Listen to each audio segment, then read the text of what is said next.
ആപ്കി അദാലത്തിൽ പ്രസിദ്ധ ഗായകനായ അനൂപ് ജലോട്ടിന്റെ മേലുള്ള കുറ്റാരോപണം വരുമാനത്തിന് വേണ്ടി ഇദ്ദേഹം കോംപ്രമൈസ്ഡ് ആയി എന്നുള്ളതാണ്. അനൂപ് സാർ, ഇതിനു മുൻപ് ബിഗ് ബോസിൽ വരുന്നതിന് മുൻപ് താങ്കളെ ജനങ്ങൾ ഗസൽ സാമ്രാട്ട് എന്നാണ് വിളിച്ചത്. ഇപ്പോ ബിഗ് ബോസിന്റെ ഭജൻ എന്നാണ് വിളിക്കുന്നത്.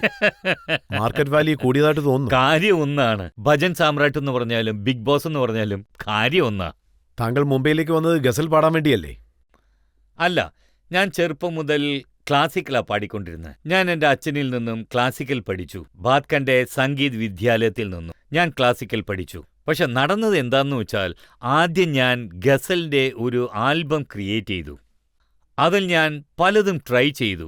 ആ ഗസൽ വളരെ പോപ്പുലറായി. അപ്പോൾ പെട്ടെന്ന് എനിക്കൊരു ഭജൻ ആൽബം വന്നു. അത് ഞങ്ങൾ പ്ലാൻ ചെയ്തിരുന്നില്ല. ഞങ്ങൾ ഹരേ കൃഷ്ണ അമ്പലത്തിൽ ഒരു പ്രോഗ്രാം ചെയ്തു.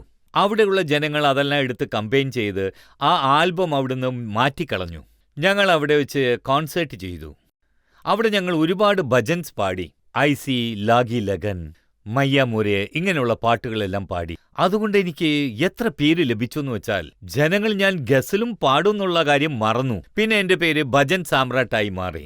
ഇപ്പൊ ബിഗ് ബോസ് ഭജൻ സാമ്രാട്ടായി. ഞാൻ വായിച്ചിരുന്നത് താങ്കൾ കിഷോർ കുമാറിന്റെ ഷോയ്ക്ക് ധാരാളം പോകാറുണ്ട്. അതുകൊണ്ട് ജനങ്ങൾ താങ്കളെ ജൂനിയർ കിഷോർ കുമാർ എന്ന് വിളിക്കുന്നു. ലക്നൌവിൽ വെച്ച് കോളേജ് ഡേയ്സിൽ കിഷോർ കുമാർ സാറിന്റെ പാട്ട് കേട്ടിട്ടുണ്ട്. ഇന്നും എനിക്ക് സമയം കിട്ടുമ്പോഴൊക്കെ ആ പാട്ടുകൾ കേൾക്കും. ഇന്നും പ്രോഗ്രാം സ്റ്റാർട്ട് ചെയ്തത് അദ്ദേഹത്തിന്റെ ആ പാട്ട് പാടിക്കൊണ്ടാ. ഞാൻ അദ്ദേഹത്തിന്റെ ഷോസിൽ ആ പാട്ട് പാടിയിട്ടില്ല. പക്ഷെ നിങ്ങൾ കണ്ട ആ ഫോട്ടോ, ഒരു പടത്തിൽ കിഷോർ സാറിനെ കൊണ്ട് ഞാൻ ഒരു പാട്ട് പാടിച്ചു. സോ അത് അദ്ദേഹത്തിന്റെ ഫോട്ടോ ആണ്. അദ്ദേഹത്തിന്റെ ഷോസിൽ ഞാൻ പാടിയിട്ടേ ഇല്ല. പലരും എന്നോട് പറഞ്ഞിരുന്നു, അനൂപ് സാറിനോട് ഇക്കാര്യം ചോദിക്കണം, അദ്ദേഹം ഒരു ഗസൽ സിംഗറുമാണ്, ഭക്തിയെക്കുറിച്ച് പറയുന്നു, പക്ഷേ മറ്റൊരു സൈഡിൽ ഇതുപോലത്തെ പാട്ടുകളും. അതെ, കാര്യം എന്താണെന്ന് വെച്ചാൽ, ഞാൻ ആദ്യമേ പറഞ്ഞു, നിങ്ങൾ എന്നെ ഒരു ജ്ഞാനിയായിട്ടോ സന്യാസിയായിട്ടോ കരുതരുത്. ഞാൻ ഭജൻ പാടിയാൽ ഭജൻ പോലിരിക്കും, ഗസൽ പാടിയാൽ ഗസൽ പോലിരിക്കും, സിനിമ പാട്ട് പാടിയാൽ സിനിമ പാട്ട് പോലിരിക്കും. നിങ്ങൾ വേണ്ടാത്തത് വിചാരിക്കണ്ട. ഞാനൊരു ജ്ഞാനിയോ സന്യാസിയോ ഒന്നുമല്ല. അത് വളരെ പുണ്യമായ കാര്യമാണ്. ഞാൻ അതിലേക്ക് കടക്കുന്നില്ല. നിങ്ങൾ എന്നെ ഒരു കലാകാരനായി കണ്ടാൽ മതി. കലാകാരനായി മാത്രം കാണൂ. ഇഷ്ടപ്പെട്ടാൽ ഇഷ്ടപ്പെടൂ, ഇഷ്ടപ്പെട്ടില്ലെങ്കിൽ വിട്ടേക്കൂ. ഭോജ്പുരി പാട്ടും താങ്കൾ പാടിയിട്ടില്ലേ? ഗോരിയാന മാരേ നസ്രിയ. അതും പാടിയേക്കാം.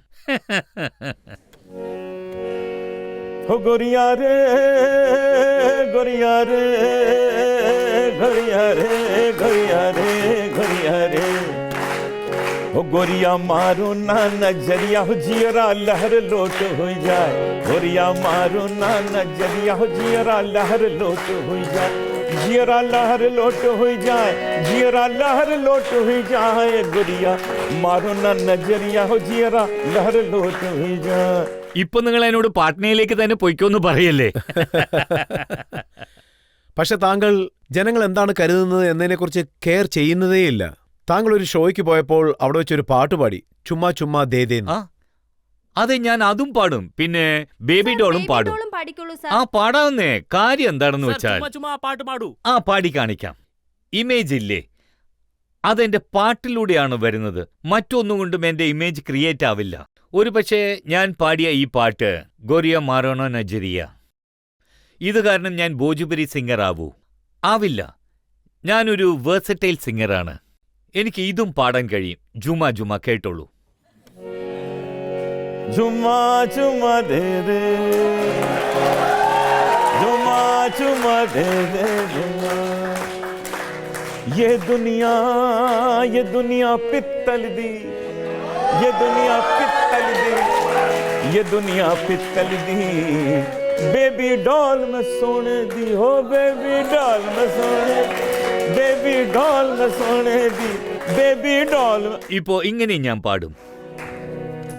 मैया मोरी मैं नहीं माखन था. എവിടെങ്കിലും എന്തെങ്കിലും കുറവ് കാണുന്നുണ്ടോ? ഭജൻ ഭജൻ പോലെ പാടും, ഗസൽ ഗസൽ പോലെ പാടും, സിനിമാ പാട്ട് പോലെ പാടത്തുള്ളൂ. നിങ്ങൾ ആവശ്യമില്ലാതെ ആരുടെയും ഇമേജ് ക്രിയേറ്റ് ചെയ്യരുത്.